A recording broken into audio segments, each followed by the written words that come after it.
Cell phone technology is always changing, but one thing that remains constant is that kids will always be one step ahead of their parents. So how can those parents keep up? Well, many experts actually say you can't, not completely, but you can prepare your child to handle what comes their way when they do scroll.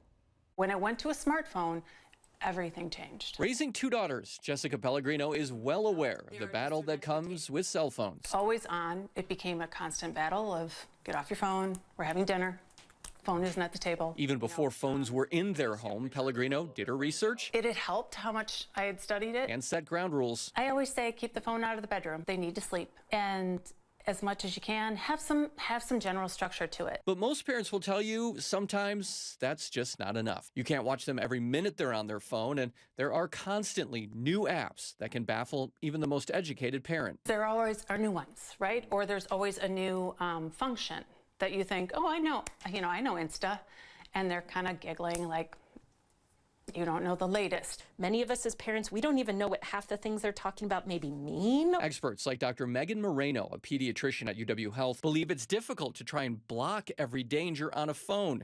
She says one of the best things to do is prepare your child to handle what's coming. The newer technologies and newer platforms are always going to outpace what a parent knows, myself included. So I think really focusing on values, on guidelines, on key aspects of how do you treat yourself, how do you feel, and how do you treat other people, that's the foundation you want for your child. She says it's not that different from preparing your child for other milestones in life. When kids turn 16, we don't hand them car keys. We put them through lots of driver's ed. We have our kids watch us drive.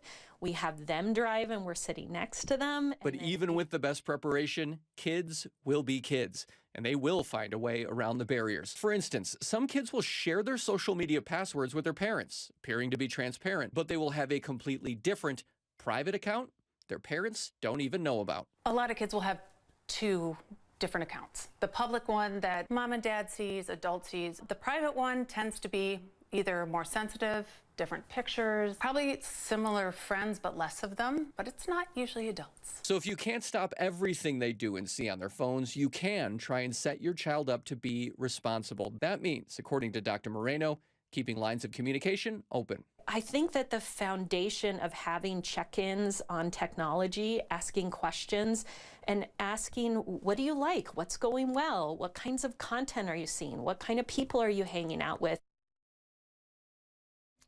So if you need help navigating this process, where do you even begin? There are resources to help you tailor a plan for your child and answer your questions. It's offered through the American Academy of Pediatrics. We have that link up on our website right now connected to this story. Just head to WMTV15news.com.